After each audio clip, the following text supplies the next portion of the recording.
This is the knockout artist, Chris Hero. And if you're looking for some true heel heat, you better listen to them boys.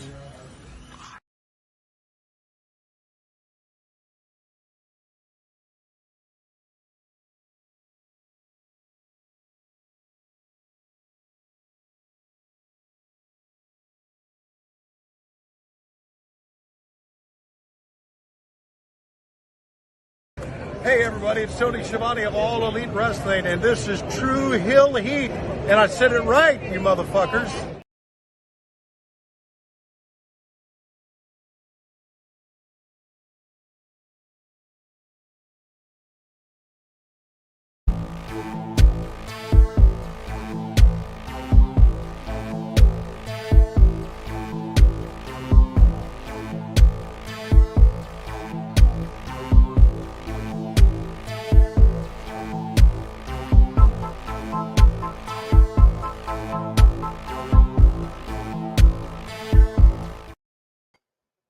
Hello, hello, hello. It is me, your True Hill Phenom, SP3. We are back once again on the True Hill Heat Sports and Entertainment YouTube channel for another edition of our Daredevil Born Again Season 1 review. This time we're talking about Episode 3, and sadly, we have to mourn another loss here on Daredevil Born Again once again, just after episode 1, just after last week when we reviewed episode 1 and 2.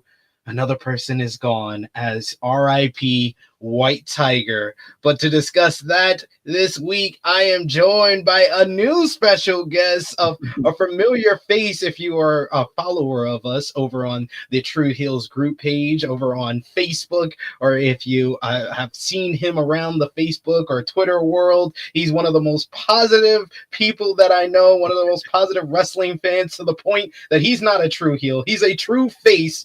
Steve Salvidge is joining me today. How you doing, Thank Steve? you. No, man, I'm doing great. Can't wait to talk about this. This whole series so far has been absolutely amazing, man, and I'm loving it. I can't wait to talk about it.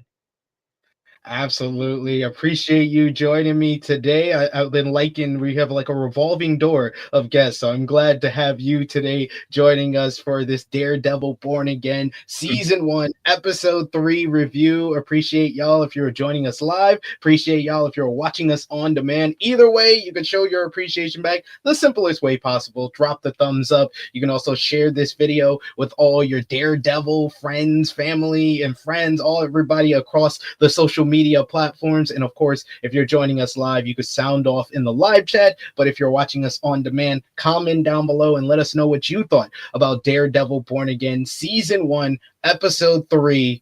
But Steve, we kind of did this last week with our episode 1 and 2 review. Kind of let everybody know kind of your background in regards to your fandom of Daredevil. Were you into the comic books? Were you into the Netflix series? How did you get your door opened to the world of Matt Murdock? Yes. Man, old school comic book guy. Loved reading just the old school stuff. Just Matt Murdock, blind? What? Daredevil? Okay, this is kind of cool. Everybody thinking he's really Spider-Man, but not really. And being from Hell's Kitchen, okay, what's going on here? How did all this happen? And just I really kind of, I think I found my stride with Daredevil with his run with Elektra in the comics.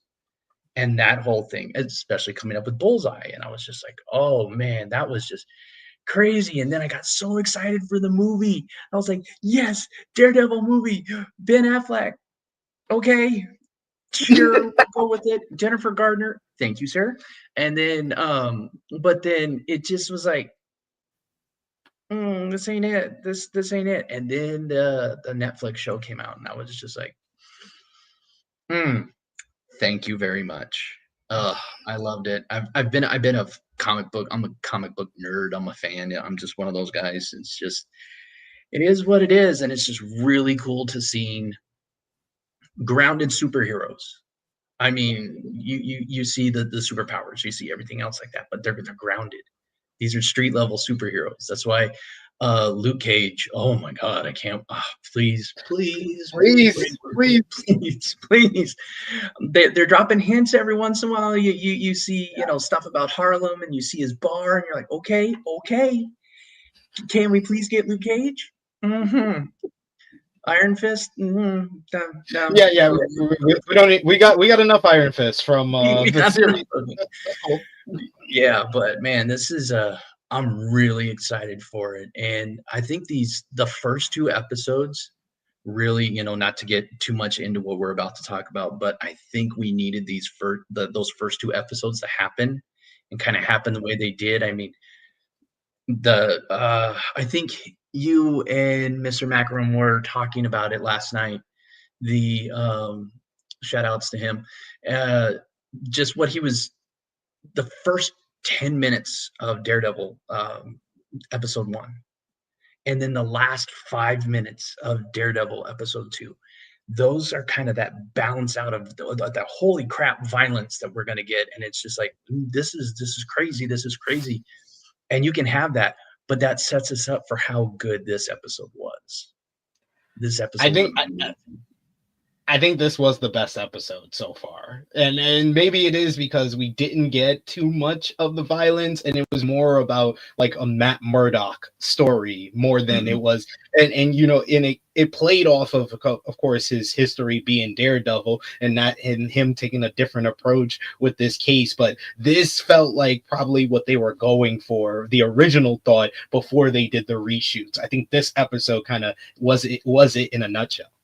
Oh yeah, exactly. And I know that from what was said around the internet, that they were really trying to go heavy law drama, like what is Law and Order with superheroes of sorts. Yeah. And I was like, okay, you can kind of have that, but if you don't have that kind of that superhero taste in your mouth, all of a sudden it's just like, oh, this isn't just a crime drama. Now you're seeing Matt play out his powers and everything else. I mean, you have to have that as a backdrop, and I think it worked. And this felt like the first one, like I said during our first review last week with Corey and Chase, that the first two episodes felt like we were kind of establishing that there's two main characters of the series in Matt and Fist. And this felt like more of like, we got some Fist in this episode, of course, but this felt like a more Matt heavy case, and like the courtroom drama, like you said, and it was just mainly focused on Matt's perspective more than Fist. We got Fist at the end, but it was mostly focused on Matt, so I enjoyed that part as well. I hope we get an episode that's more focused on Fisk, because this is my favorite. That needs to happen. That needs to happen. And I want to know why. It was a cool transition when you're watching Fisk wash his hands and you're just seeing bloody knuckles, and you're like, oh no, who did he just lay out, or who did he just take out? That instant switch over to Matt washing his hands it is two sides of the same coin, and I love that. I think it's being played off beautifully between the two of them. Yeah, I wanted to ask you just right off the bat, what do you think is the reason for Fist's bloody knuckles? Because I've been seeing so many different theories that people have, that he's punching the ravenous snowstorm painting, or that he's beating up Adam behind Queen Pin's back. What do you think? Or Vanessa. Vanessa's back. Vanessa's back. On the voice. What do you think? I think he might be just, I don't know, maybe he was just finding some low-level thugs and just deciding, hey, I'm going to just lay you low. He could do that just because I think he is that. I think he said it in this episode. He's like, you have to let chaos come out a little bit. Just enough. And I think that's what he's doing with himself. He's letting that chaos out just enough to kind of, so he doesn't freak out on people. So what did the police officer call him in episode 2? You're a little kid.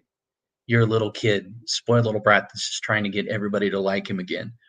I think he's kind of hedging that maybe in I don't know, fighting somebody or beating them senseless. Maybe he's trying to withhold that part of himself. I don't know. Yeah, he's trying to suppress it, but we all know the Kingpin has to come out eventually, right? Right. He has Yeah. to come out eventually out of one of these episodes. I think sooner rather than later, especially with all the problems with Vanessa going on so far. Yeah. Yeah, But that line she says, "Just don't kill him," and he's like, "Fine." but I will say, it is very noticeable that they did not shoot a lot of scenes with the actress of Vanessa and Nope. Kingpin. Their scenes together, the way that and it's getting across that they are distant from each other. That is kind of the point of why they filmed it, why they are kind of the production has put it that way, but it's also the fact that they are probably not in the same room when they're filming any of this stuff. Yeah, yeah, that's a thing, and I think that they had originally recast Vanessa for some Yeah. reason, but then they got the original actress back, which is great continuity. It's a good thing, and but just how she kind of plays it off. But yeah, you can definitely see. We're gonna have to sit you here so that we can be full division, and plus it also shows how divided they are, which I think is great. As she as the queen pin, I love that part where she's in all white and she's like, "Come on, boys, why are you fighting over scraps when you're going to get so much more?" And then the door opens and he's just like, "Vanessa," and just everybody clears the room. It's like, regardless of what has happened, Fisk carries weight, literally and figuratively, when he walks in. But when Matt Murdock, when he's like, "Oh, you've leaned out a little bit, but you've got a lot more muscle in you now," I'm like, oh, I just want to see him like they did in the original one. Throw 450 pounds on a bar and just watch him press it, and just to sit there and be like, "Oh, he's that guy." Yeah, yeah. I mean, we need him to go into the Kingpin mode, yes, and show that power. But we got in the chat with us Greg Carter the second. Good to see you, good brother. He says episode 3 was more legal drama. Yes, yeah, it was a very legal drama focused episode, and the episode started, of course, with Matt going to see Hector Ayala before the court the trial started for his case of how we left off last week with Hector being accused of killing a cop after his fight on the train station stand with the police. And then of course we had the end of episode 2 that had Matt basically murking both of those police officers, but we would find out that those police officers are fine. Well, physically they're fine, Physically. but their face is not so much. But this second half of a story that began in the last episode as Officer Powell, whom many viewers thought Matt straight up killed in Nikki's apartment last week, is already back to witness tampering and accusing Matt of interfering with the police investigation. Like you said, we got Matt talking to Hector to start off the episode, where he was talking about like being back in Puerto Rico and hearing the frogs singing and stuff. And then we saw Fisk and Vanessa. They were sitting at breakfast. Of course, Fisk eating his usual egg whites because he's very healthy now. And and they're talking with a about single piece of asparagus. Yes, single piece every single time. It pops me. But yeah, we saw before that, we see there was a shooting at the Red Hook pier. Basically, there's drama going on because Vanessa is not there to control the crime family. So they find out about that, and Fisk wants it to be a basically a priority for our commissioner that he put in line last week. And then Vanessa's like saying that this is all going on because I'm not around. So what do you think about kind of Vanessa also sending Buck? That is the new Wesley. I was calling him New Wesley the first 2 episodes, but it's Buck. His name is Buck. He went to see the crime families and basically made them pay restitution $1.8 million. And when they said, oh, if the mayor wants you to do this, he needs to come down and say this to himself. And Buck says, I don't work for the mayor, I work for the man. So Vanessa is the man now. Yeah, it's kind of a Becky Seth situation. The just that whole thing right there of just him turning around, he's like, "You think I work for Fisk? That's cute." And it also kind of reshifts where some of the power is. So you are getting a little bit of that power dynamic working in from Vanessa's side. And I'm like, okay. This is going to be kind of cool, and it's going to come to a head, and that's going to be crazy when it does. Because I think that might be some of that times when we watch Fisk freak out, where it's like, where's my power? Where's my power? And just, but I do a horrible Vincent D'Onofrio, but yeah, it's that's going to be a thing. And I also think of him saying, you like I said earlier, you got to let that little bit of chaos come out. And I Yeah. think what it'll do is, I don't know if he's going to use that later on, which is going to help draw Punisher out, and he's going to help draw other vigilantes and such like that, and then try and take them off all at once.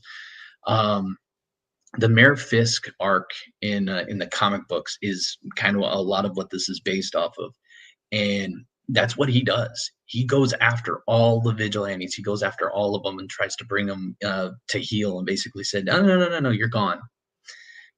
But if you work for me, maybe. And so it'll be very interesting to see fully how this is going to balance out, and it's going to be really cool. And seeing all those police officers with those Punisher tattoos, Yeah. ooh, I got a feeling Punisher's not going to be happy about that. No, they're using his kind of image and using it in the wrong way. So, talking about so we see the confrontation between Officer Powell and Matt in the bathroom, and Matt basically calls his bluff. He says it's a little hard to take his threats too seriously when we just saw the legendary beatdown that left him unconscious and bloody on the floor. But the police shouldn't be underestimated, especially Commissioner Gallo, who in Fisk's pocket. But during Powell's testimony, we see his testimony on the court stand for Hector's case, and he and District Attorney Huckberg, I say it like that, Huckberg. I know. I get that phlegm in the back of the throat for that one. Huckberg. They paint the late Officer Shanahan as a great, upstanding man who just wanted to make the city a safer place to live. And they asked him, like, why were you working on New Year's Eve? He was like, he wanted all the rest of the police officers who have kids. They wanted them to have the night off, and they were just working in Washington Heights.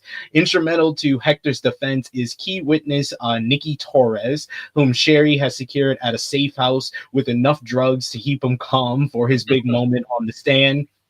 Even Matt brings up Nikki Torres and talks about him being a criminal informant for the officers, and they were shaking him down. Basically, that's what the information that they found out. I did notice, though, at the safe house for Nikki Torres, there was a big Muse painting that had the Punisher logo and said triggered on it. Yup. What do you think about the little subtle seeds for Muse that has been kind of sprinkled throughout these first 3 episodes? I think it's a chef's kiss.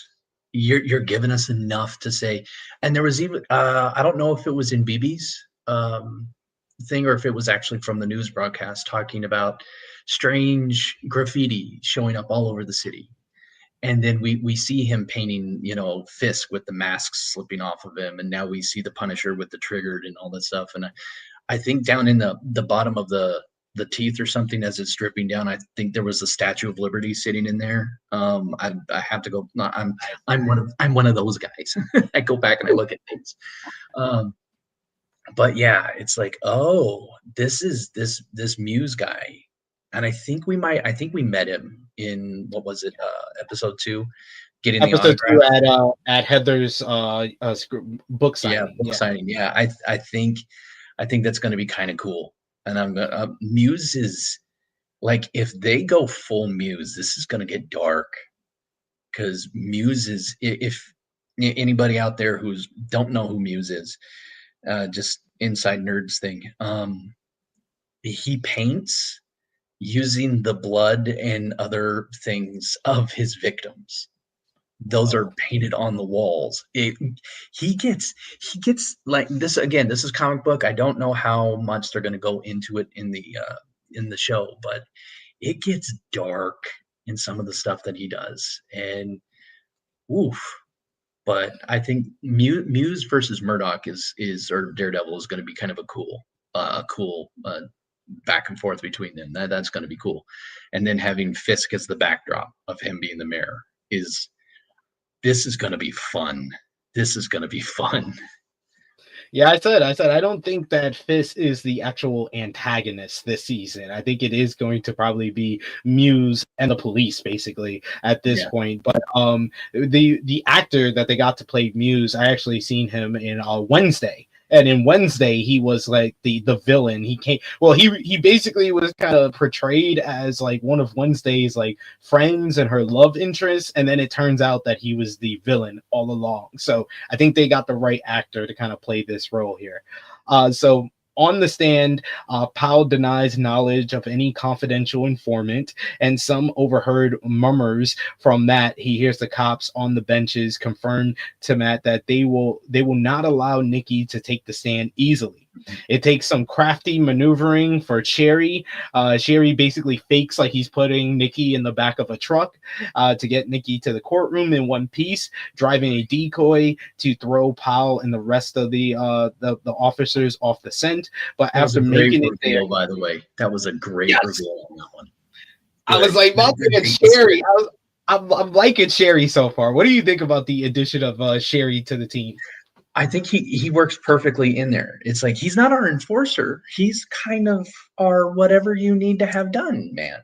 And especially as we find out in that he was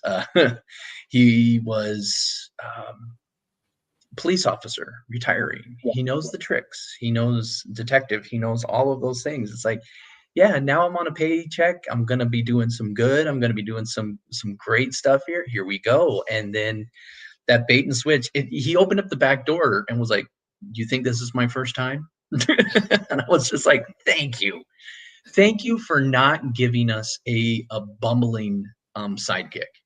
And which I know Fozzie was our comic relief, or at least sometimes he was the voice of the audience in the Netflix series. But this one, I just like how they just use Sherry as just like, I'm not dumb. I'm not dumb. I'm actually kind of Foggy got better as the seasons went on. I thought he was very useful in season 3 of Daredevil, but you're right. Like early on, he was kind of like the bubbling sidekick. Yeah, but that's definitely something, and I'm thankful for his addition to it, because again, he kind of grounds us into a reality. Again, Matt Murdock, superhero, super lawyer. His partner is this amazing lawyer in her own right, and everything that she's doing. I mean, her name's on the lawyer thing, and then you actually have a capable third person, and it works. It works really well. But after they make it in time, just in the nick of time, Nikki ultimately craves to the pressure of the admittedly scared NYPD and scary NYPD. He admits to becoming a CI after an arrest for dealing drugs, sure, but he denies leaving home on the night of the subway attack, and it's easy to understand Matt's anger and frustration in this moment with no paper trail. Where can the defense even go from here? So they have a big meeting with Kristen, Cherry, and Matt. And Matt's like, the only thing we have left to do is to basically put Hector on the stand. And we did not know what he was going to do, but I did not expect what he was about to do here. But he puts Hector on the stand here, and he starts questioning him kind of regularly, kind of talking about everything. He goes through the detail that he'd been planning to surprise his wife with a new studio apartment in the South Bronx that next day. So that's why he had the flowers when he went down to the train station and he was heading to the Bronx. But what really basically seals the win for the defense here is Matt's risky choice to the whole thing in episode 2 was him going to the judge and to Hawkberg and saying my client is white tigers and we want to suppress this because this information might sway the jurors. And he does it himself. It was like he had it planned the whole time. Like that was his plan B. If plan A didn't work out, he was gonna be the one that exposed it instead of Hawkberg. So he pulls out the mask. Yeah. The whole courtroom is going crazy. The judge immediately calls for a recess. They throw Hawkberg and Matt in the back, and basically the judge rips Matt a new one. Hawkberg As he should. As he should. This was unethical as fuck. Mm-hmm. It was. And it wasn't just plan B. It felt like Matt just instantly went nuclear option. Well, let's just mutually destruction. Just hit the big red button. Yeah, without Nikki, we're toast. What are we gonna do? Oh, let's build up about how great he is and all this amazing stuff is. And then all of a sudden he's like, you've done this before. Wait, what? Oh yeah, because you're the white tiger. Oh, and you've got your hand in the mask like that. Was this like, are you puppeting him now? I mean, holy cow. I mean, and Kristen even tells him, Kristen's like, don't do this, Matt. Don't do it, Matt. I mean, and Sherry saw the outfit in episode 2, and I was just like, okay, they're confirming. Okay, cool, they're confirming, and just for in case anybody was completely oblivious, but confirming it to the characters. Okay, cool. But then when they came up and Matt did that, there's so many times that I just feel like it was in episode 2 where Matt's talking to the white tiger guy through the glass. And he's telling him, he's like, hey, it's okay about this. It's okay about this. But Matt is kind of almost superimposed in the glass, like he's talking to himself the whole time. And then even in this thing, hey, you might not even miss him. You might not even miss him. And then all of a sudden to have Matt do that. Unethical. Oh, man, you didn't even run this past. It's like, well, I had to do it to make it a surprise. That needed to be a part of it. No, it didn't. No, it didn't. You could at least ask Hector. Like he wasn't thinking about Hector and his safety. Because now, like that puts him and his family in danger. That he's the way that it's supposed that he's the white tiger. He's not thinking about his future clients because Hawkberg said you could show up in a traffic court. I am going to have them rip you to shit. I have over 25 different lawyers under me. He's not thinking about that. He's not thinking about the reputation of the law firm or anything like that. Like this was like one of the most unethical, like wrong things that Matt's done, but I loved it. I loved every minute of it. Yeah, he had to go nuclear option. He had to do something. And I mean, even while he's doing that and he's showing case after case, bringing up all these people, if it wasn't for Hector, if it wasn't for White Tiger, I wouldn't be alive. He pulled me out of the car. He did this. He did, and all of it was kind of stepping into the next thing. By the way, they did mention an Officer Morales. Yes, they did. They did mention that.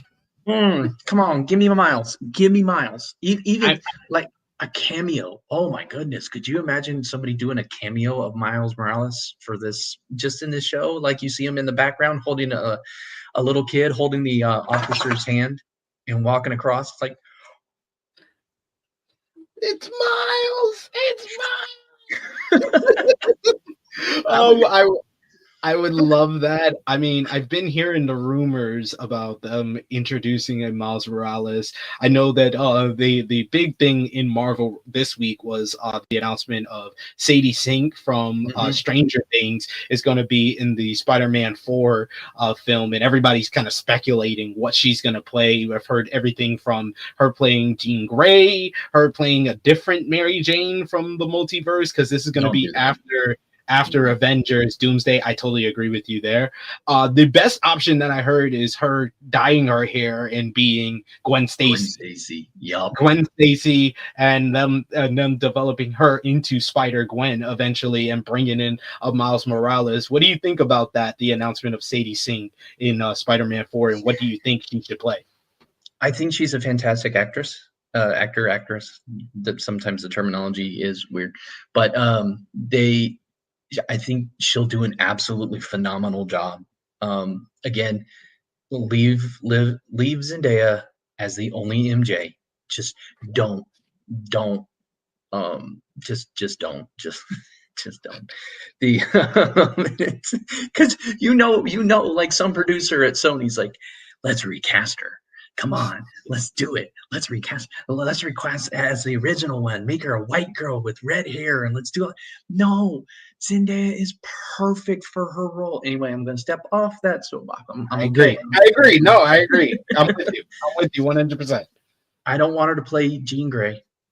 If you're going to introduce, I mean, how are you going to introduce her in New York City? How are you going to introduce her in Queens? It's not quite there. And I think that she kind of needs to be, Jean Grey kind of needs the X-Men actual stepping in. Like, don't just say, oh, hey, look, it's Jean Grey. Why bring her in for a throwaway line, a throwaway part? Let's actually have her come in. If she's going to play Jean Grey, have her do it right. Have her do it right. But having her come in as I've seen Shadowcat or some of these other things and all. That's fine. Shadowcat doesn't work. They've sexualized that character way too much, and I don't want to see Sadie in that type of role. No, and especially for what the internet has done and taken it into places it should never go, which is like the internet. Who would have thought? But having her come in and being like, "Hi, I'm Gwen." Oh, especially because he can't be with MJ right now. Yeah, that sets up a dynamic that if Zendaya or our MJ, I'm calling her our MJ because she's ours now. If all of a sudden she gets her memory back and is like, "Oh, wait, what happened?" And it'd be like, "Okay, now we got some drama. Now we got some stuff going on." But Tom Holland said that both him and Zendaya read the script for Spider-Man 4, and they were both like bouncing off around the house, just like, "This was so good. It was so good. Oh, we loved it. We loved it." Oh, it's like, okay. Let's see what happens here.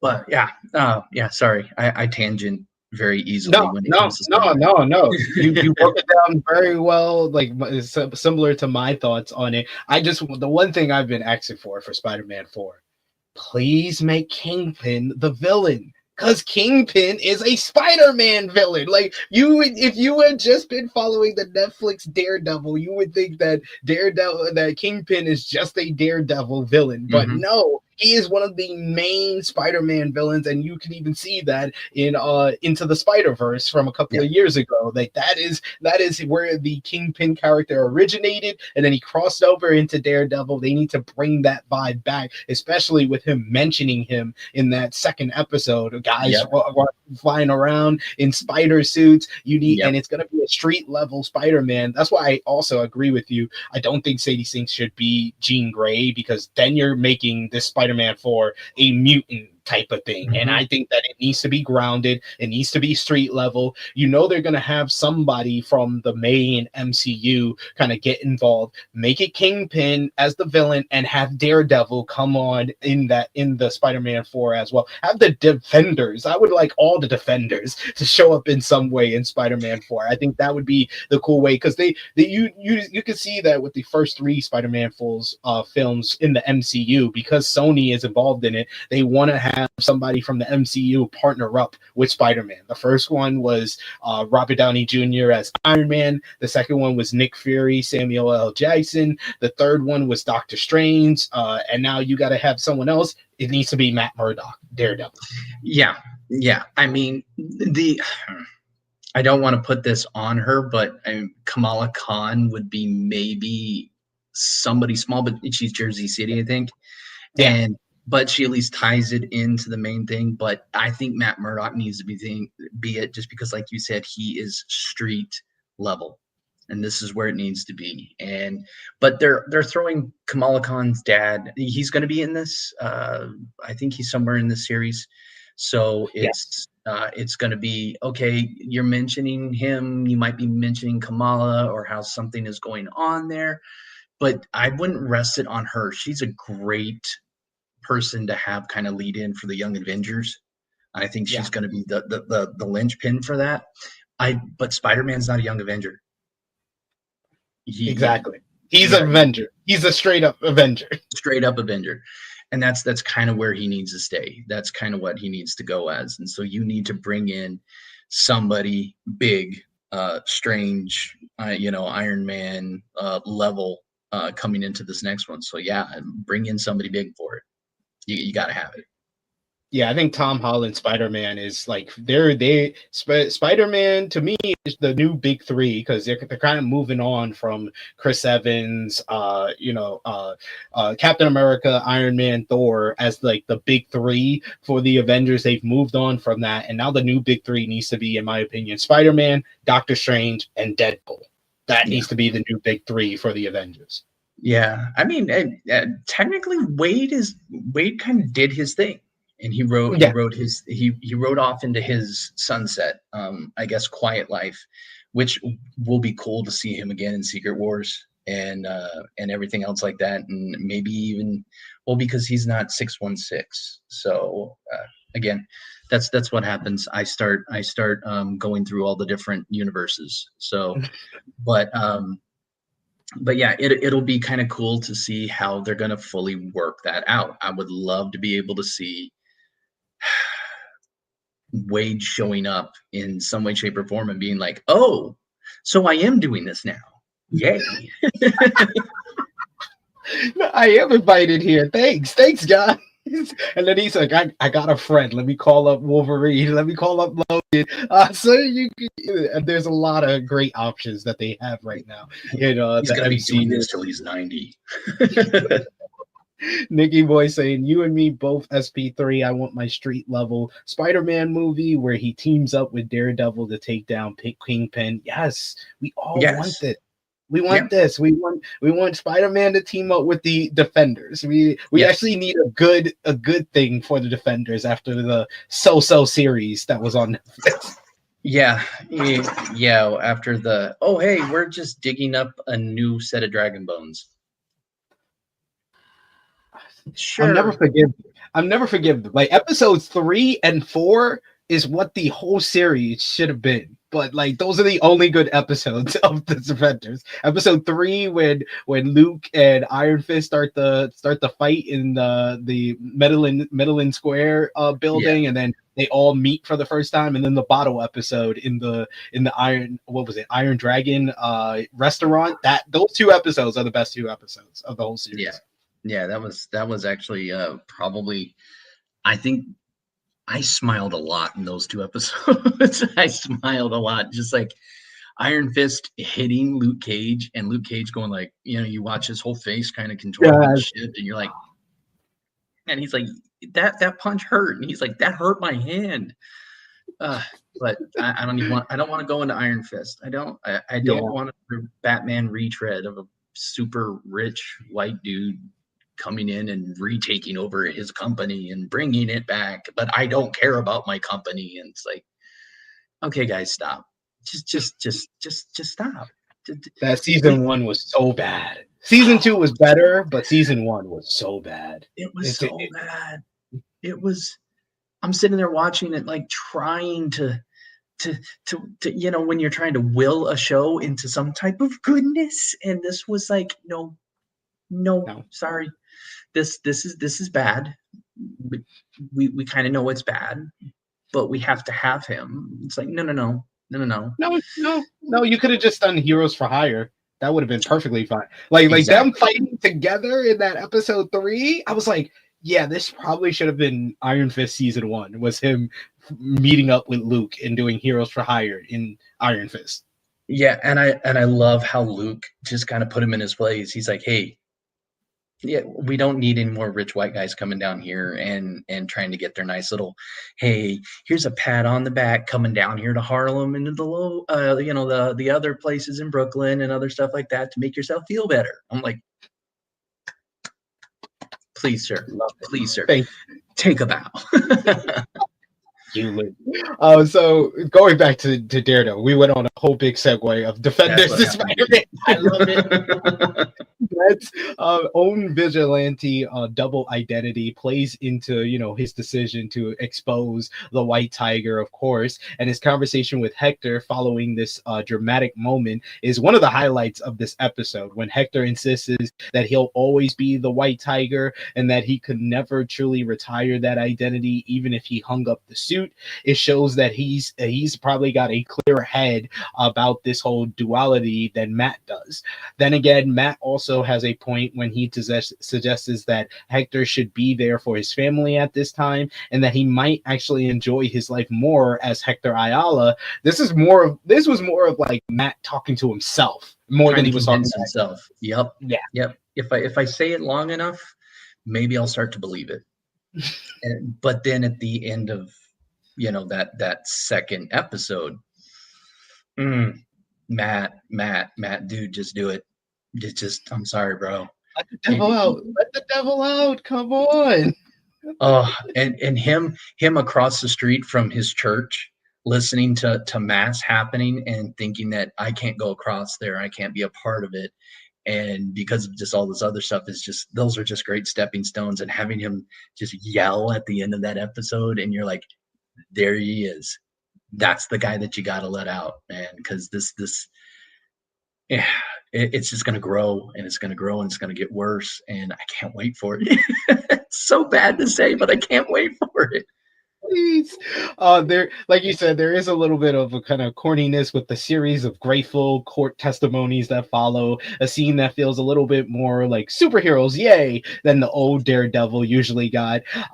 Or maybe, and then we get Matt and Kristen using, showing kind of their testimonies from the different cops that Hector has saved, and even helps them arrest suspects. After some pushback from Hawkberg, the acquittal comes through, and it's a very inspirational scene. Hawkberg, I thought that Matt's final kind of talk to the jurors, I thought that was well done. I thought Hawkberg had a great response back as well, kind of saying that just because he does good things doesn't mean he can't do bad things. Like, I was like, he makes a good point. He's not wrong. He's not wrong. And I love how they set that up.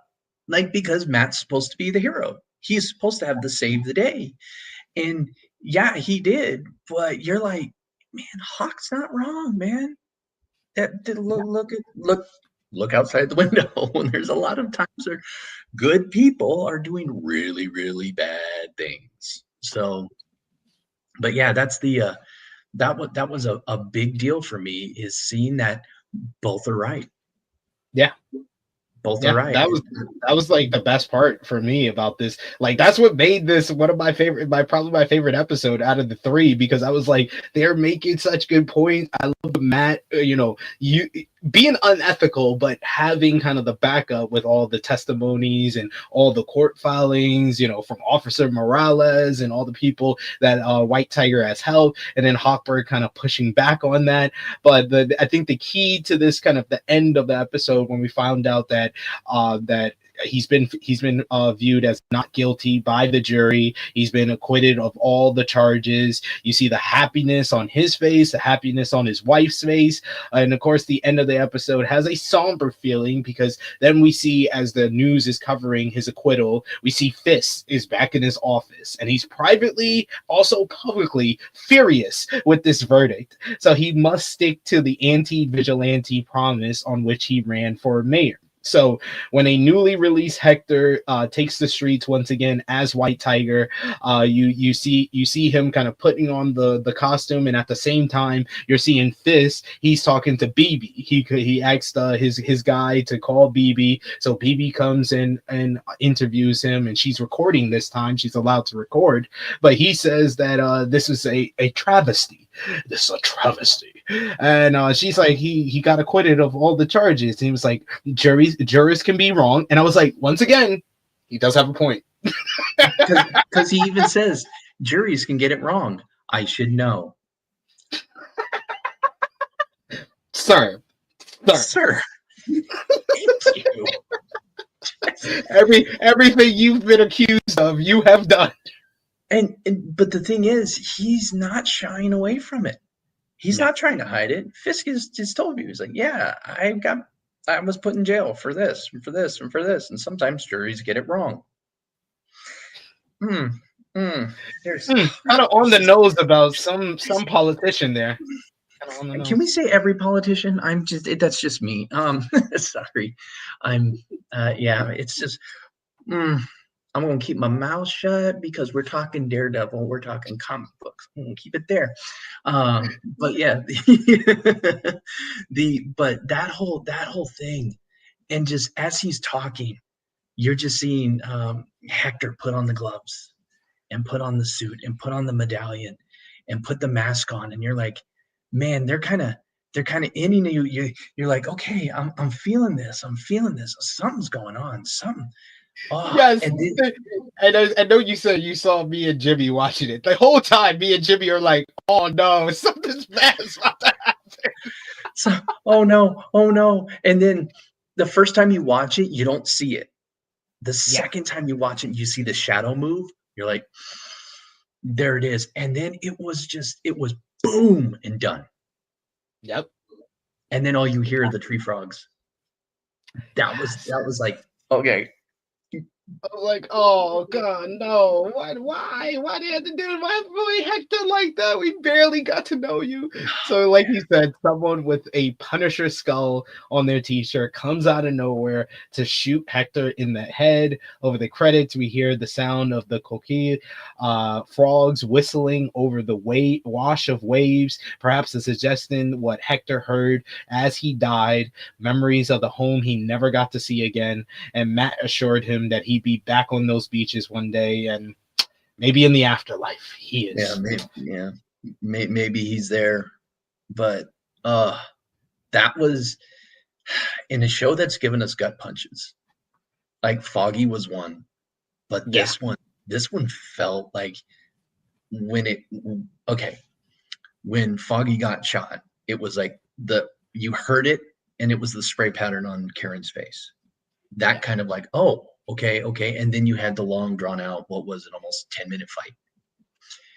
But this one it happened and it was jarring and then over. And it just let that silence hang. And I was like, and then the frogs kicked in and you're like, that's the only thing was just like, oh man, that was like, I think I got up and walked around for a second just because I was like, woof, just take a breath on that. Because as you said, Hector was doing the right thing. He was doing the right thing. Everything that Hector was doing was right. He had the right reasons. He had the motive to continue to move on, even though I've been acquitted, even though I've been through this trial, even though all this, I will never stop being the White Tiger. Kind of, hey, Matt. Hello. And then boom. I mean, like I said, I'll replay things in my brain. And I can hear that shot because whoever did the sound editing on that, I mean, you hear gunshots all the time through different types of media and everything else like that. This one, like, you felt it here. It hit you here, just like a boom. Like, and I think that's what it was supposed to do. Just kind of leave you with that, oh my, that was a thing, and it just happened, and I do not like it, but holy cow, that was good.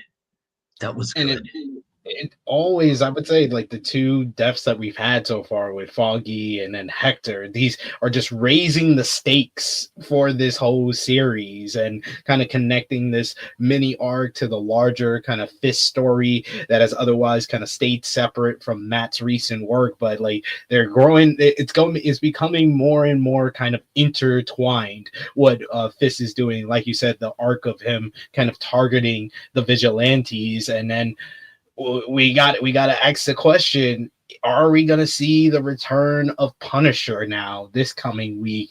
I think that it is about time that Matt goes and finds it, because Matt can't see these things, but he could probably sense these tattoos and the painting and stuff like that. And then when he finds out that someone wearing the skull, and the skull is different as well. That was the other thing. The skull is not like the skull that Punisher Frank Castle usually wears. You could tell that was probably one of the police that did this. Mm-hmm. And that's always something that you can tell by imposters or those who want to be just like them. There's always something a little off. They always try and add themselves into it. And it's not just the standard Punisher logo of the skull that's kind of dripping down. This one looked like it had sharp teeth and all this other stuff in there. So, yeah.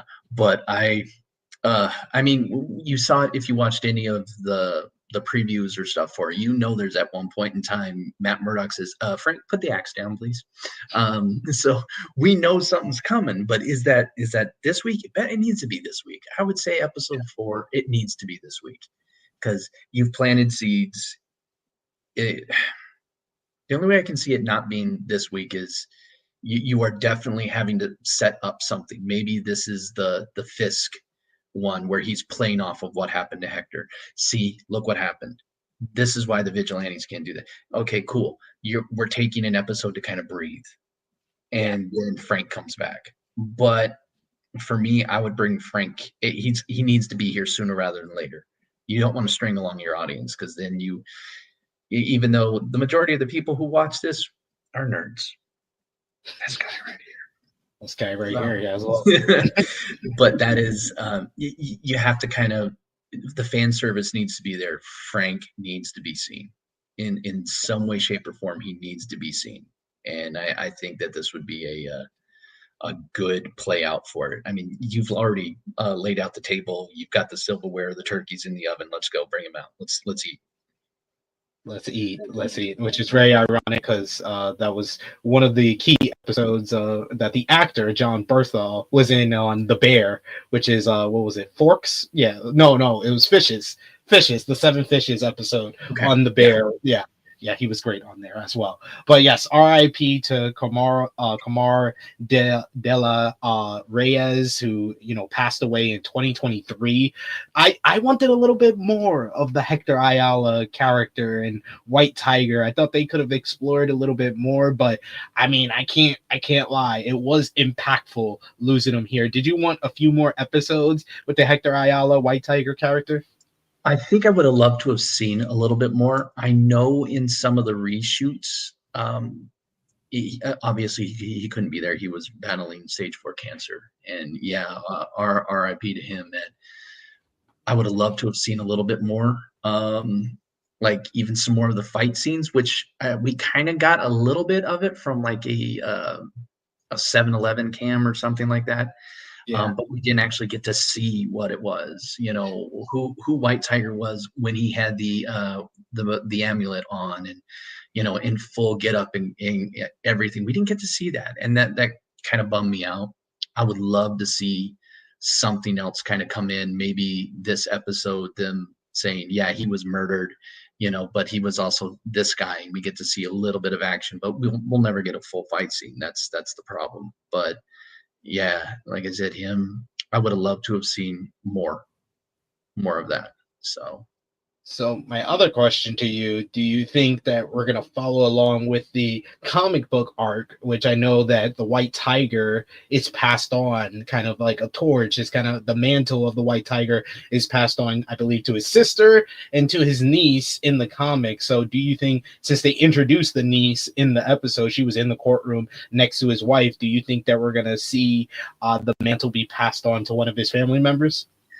I would hope so, because obviously not his niece now, even though she's in one of the animated ones, she does take over, but she's a little bit older. I think they played her off like maybe 12 or 13 Yeah.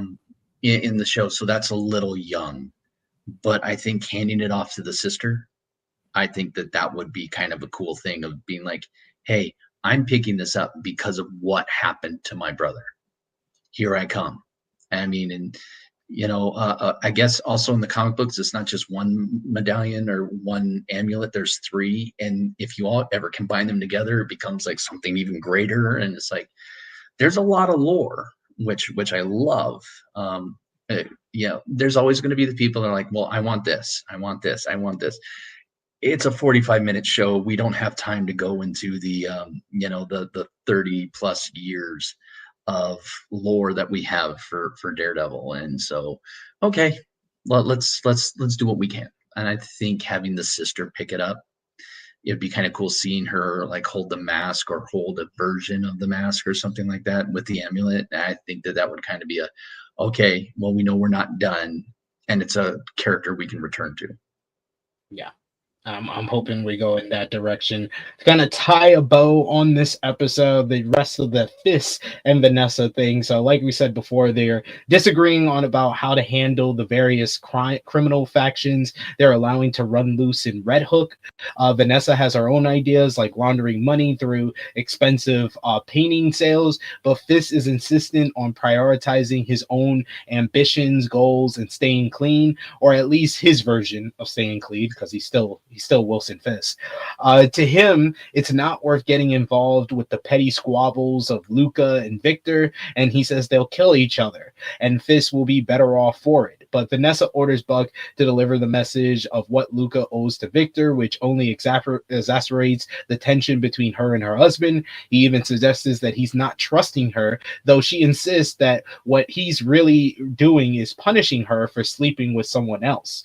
So it's kind of been very intriguing what's going on their end. We kind of saw that little squabble that they had before Heather came in for their latest therapy session, and the fact that Heather, who is Matt's girlfriend, is their therapist. That is another way they're going to intertwine their little storylines. We also saw a moment with Heather and Matt celebrating the win in the courtroom. He was cooking her dinner. I love that Matt tries to play off like he's really blind when he's around a person who doesn't know that he has superpowers. Like he's feeling the cup when he pours a drink, and he's feeling the pasta and stuff. Right in there. Yeah. Even though in the last episode he was cooking and chopping in the dark. Yeah, that's awesome, and I think it's a subtlety thing with Daredevil that I really enjoy. Yeah, he's cognizant of the people that he's with. Even though when Fisk won and all those people ran by him, he grabbed her out of nowhere and spun her out of the way. She was like, "What was that?" He's like, "Oh, I heard something in a bar, and I figured they were coming." But I think that is an endearing quality for him. We all know it's like, oh, man, this girl doesn't even get it. She doesn't even know. But I think it's endearing for us to be able to sit there and say, like, he still takes the time to keep up the charade. He keeps it up, and especially for the people that he cares about. I mean, how long did he keep it from Fozzie? How long did he keep it from Karen? I mean, he kept it from him. And I mean, like Fozzie says, how do you always know that they're beautiful? And he's like, I don't know, lucky, I guess. It's like that's kind of a thing, using that to your advantage. But I think the subtlety of that sprinkling in, and then you shift to the not so subtle things of Vanessa and Fisk. Oh, you're just punishing me because of this. And he's like, no, because what I'm trying to do is bigger. Yeah, and I think, I love that he's mad at her for not telling her her plans, but he's not telling her his plans on being the mayor. He's not at all. No, and I think that is what is widening. I didn't think that they could get further away from each other on that couch, and somehow they did this episode. It looked like they were, kind of doing that. Can I push myself further away from them? But it was, I just think it's Fisk is actually full on believing that I'm going to save this city. I'm going to save the city, and I'm going to do it my way, because this way hasn't worked, and this way hasn't worked, and this way hasn't worked, and now I'm going to step in and I'm going to do it. Like last episode, sir, there's all this red tape. Red tape's done. Do it. Okay, hey guys, let's go fill the hole. Okay, we're about to, I'm out here in Arizona, so we're about to have some construction not too far from my house. It's going to take a year to do. And, growing up in New York, I can only imagine how long it takes to fill a pothole. And it's like, well, we have to run this by 7 other politicians and 4 other bureaucrats and this and this and this. And, yeah. So it's definitely a thing, but Fisk saying, get it done, and I'm going to get it done, and I'm going to fix the city is like, okay. And as you said, it sounds a lot like some other people. Very on the nose. Fisk can fix it, indeed.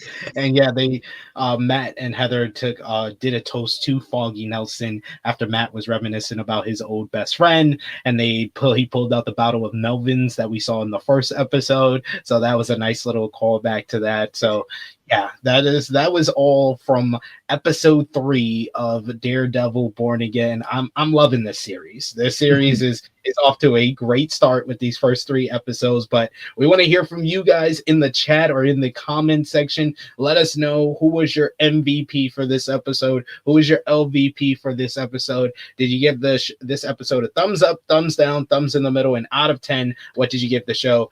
But for me and Steve, let's put our thumbs in the middle for Daredevil Born Again Season 1, Episode 3 in 3, 2, 1. Thumbs up across the board from both of us. Steve, out of 10, what did you give this episode? Oh, I don't want to necessarily give it. I'm very skeptical about giving 10s, just because I'm like, there maybe have been something, but definite 9.5. Definite 9.5. It was chef's kiss for me. I'm going to go with a 9 out of 10. So I was going to tie my score for the episode 1, but I feel like I'll give this one a little bit of the edge over episode 1, because I like the courtroom drama, and I'm a little bit more patient than some people. I know the one of the complaints is that it's not enough action for some people, because we got the action at the beginning of the first episode, end of the second episode, and then no real action in this episode. I'm patient for it. I like the buildup. I like the draw out a little bit here, so I enjoyed this one a lot, so I'm going to give it a 9 out of 10. Who was your MVP for this episode, Steve? For me, Hector, while he was sitting on the stand, how he was just, you could see it. Fantastic actor, and again, rest in peace. But you could see it. He believed it. It was behind his eyes. You could sit there and say, I'm what did he keep repeating over and over again? It's the right thing to do. It's the right thing to do. Somebody who actually genuinely believed in the core of his being, what I'm doing, it's the right thing to do. Yeah, it's got to be Hector. Hector for sure. The White Tiger is my MVP for this episode. LVP for this episode, Steve, who you giving it to? Can I give it to Matt for his? I think it is Matt. Unethical behavior. Yeah. And if we are in agreement on that, that's my other question I wanted to ask you, because I know one of the arcs in the comic books is that Matt kind of like loses his way and he beats up Fisk in like public, and he goes on the run, and Fisk has to hire like vigilantes to go out and get him. Do you think that is the path we're going on? Because this Matt is a lot different from the Matt of the Netflix series, because he's in a high-priced law firm. He is like a rich, well-off lawyer now. He's doing unethical things in the courtroom. So this is much different. And even someone like Karen basically sees this change that's going on within Matt. Cherry says he likes the Matt Murdock that he sees, but he's really the only one who seems like they like this version of Matt Murdock. But what do you think? Do you think that we're going towards Matt going to the edge and trying to kill Fisk, because he's also attempted murder already in these first 3 episodes? So do you think we're going towards that direction, towards that arc? There's also an arc where he becomes the defender of Fisk. Like he fully steps in and starts like defending the mayor. And it's like, okay, that could be an interesting way. Not sure how it would go, but I could definitely see Matt doing something. And maybe because I think we find out that Bullseye escapes in some way, shape, or form. Maybe Frank tries to kill him, maybe accidentally lets him loose. But I could see Matt fully embracing something and Fisk saying, go get him. So Fisk, you could tell from that conversation they had in the diner, Fisk sees a little bit of himself in Matt. That violent nature. How Fisk's hand just wouldn't stop. Just kept kind of like, I want to reach out and just you. But that was, it's not totally unpleasant to see you. I know. And it's like I said, Vincent D'Onofrio is just how he carries himself. And I'm glad that they slimmed him down for this, because putting him in another fat suit, I don't think would have worked. And especially everything that happened after Echo was just like, okay, he was shattered. He's being made again. Ooh, it's not just born again for Matt. This is also born again for Fisk. And ooh, again, same, both 2 sides, same coin. So this is, I'm liking this. I'm really liking this. I think it's going to be cool. Yes, so we got the same MVP and LVP for this episode. It seems like the chat is a little bit in agreement. Greg Carter II says MVP Hector, LVP Matt. Same with Power Driver Finisher. We got Greg who gives it a 9 out of 10. We got Power Driver Finisher gives it an 8.5 out of 10. So yeah, we're off to a great start so far on Daredevil Born Again. So thank you all for joining us today. And thank you so much to Steve for joining me. I appreciate you answering my call on social media and saying that you were free. I had a great time talking about it, especially with you being a comic book fan. I got that perspective of it. So that was great to hear and see. So thank you for joining me today. I want to give you the floor. Let everybody know where they can follow you on social media, and feel free, if you're free again next Sunday, feel free to join us again for sure. Yeah, that'd be a blast. Let me see. You can find me. I'm on Twitter, X, whichever one you want to call. Steve Salvidge, that's me. Instagram, SJ Salvidge, that's where I am. You get a lot of positive stuff coming from me, and like I said, I'm a positive guy. Like the true face fits. I'm that guy. I try and find the good in everything, even the worst storylines. There's a couple you can't defend, but even in the worst storylines, you try and find something.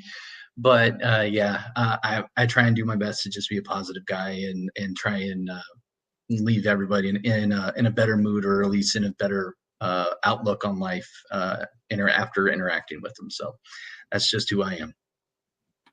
Thank you for being that way. And yes, go enjoy some Phoenix Suns versus the Los Angeles Lakers. It's not a foregone conclusion that the Lakers are going to win, because we're on a losing streak right now. Ever since LeBron went down. No. This game's over now. It's wow. I didn't check the score. Is it? It's 80-64, 3:51 left in the third. Yeah. Oh boy! Oh yes, I see it. I see it now. No. Thank you. Appreciate you. Just blow it up. Just blow it up. Just blow up the whole thing. Somebody put out a thing and like, well, we might have to do a full. I mean, Kevin Durant can't even make a free throw right now. is bad, man. It's so bad, and I recognize that. And they're like, oh yeah, well we're probably gonna trade this person, retool everything around Booker. It's like, cool, just bring in a full-blown leader and Booker will follow him. That's what Booker does. He's an outstanding shooter and all the rest of the stuff, but he's not an alpha dog. You have to have somebody that's going to lead it. And when they did their push to the finals, there were other guys on the team that were big guys, and you were watching that Booker was following their lead. If they came in with intensity, he had the intensity. He's not the self-generator. And then when you bring in somebody like Durant, who is a professional assassin, because that's what he's brought in to just try and take you to the next level. But I'll go on record. I've said it in our sports chat and everything else like that. I was against the trade for Durant. We mortgaged our future for it. And then what in the world did you do with Bradley Beal? Holy cow, please stop it. Yeah, it's two trades that I know the Phoenix Suns fans are regretting, but I just need LeBron to come back. We got at least one more week before he comes back. So I think he's going to come back. I think the Lakers, even without Luka, I think the Lakers were tooled pretty well. They were kind of going on a run before he got hurt. But you added Luka. Thank you, Mavs. Yeah, let's go, Nico. But yeah, bringing Luka in, I'm not mad for trading for Luka. I'm not mad. The Lakers did what the Lakers did, and good for them. Good for them. He's still not Kobe. Nobody will ever be Kobe. Kobe Bryant is Kobe Bryant. Okay, last thing I'll say, and then I will be out of your way, and I promise. As a lifelong Suns fan, I loved Kobe Bryant because if he beat you because he was better than you. He never took cheap shots. He never did anything like anything that anybody could consider like, oh, well, that's kind of backhanded or anything else. I know everybody's like, ooh, Raja Bell. No, that was the dumbest thing in the world. Kobe didn't do anything to get that. He was just better than you.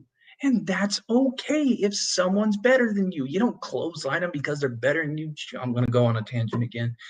I'm done. Thank you so much, Steve, for joining us. See, we even got some NBA talk in there. I appreciate you for that. Drop the thumbs up on this video. Share it with your friends. Comment down below if you're watching us on demand. You can follow me on the Twitter machine at TrueHillSP3. You can follow the gang, Facebook, Twitter, Instagram, TikTok at True Hill Heat, patreon.com/True Hill Heat, the best place to support us when we're not live here on the wrestling channel. I will be back on the wrestling channel live on Tuesday at 1:05 p.m. Eastern time for Rated Raw review. Tomorrow we got a True Hill Heat cut talking about Josh Alexander possibly going to AEW. So enjoy all of that. And if you haven't already, check out the True Hill Heat flagship podcast from yesterday. One of our best episodes. We had Lyric Wrestling joining us, Lyric Swethan, who talked all about AEW Revolution and that decision of that main event. And we asked the question, will women ever headline AEW pay-per-views? So check that out right now if you haven't already. And check out all the great stuff we got on this channel, like our Traders Season 3 US review from earlier this week with myself, Miss Chrissy Love, and Ella J. Check out our Daredevil Born Again Season 1 episodes 1 and 2 review from last week with Corey Brennan and Chase Oliver. I will be back on Wednesday to review Power Raising Canaan with Miss Chrissy Love episodes 1 and 2 for Season 4. So stay locked here. Hit the subscribe button. We're closing in on 1,000 subscribers here. So if you haven't already, hit that subscribe button. It helps out so much.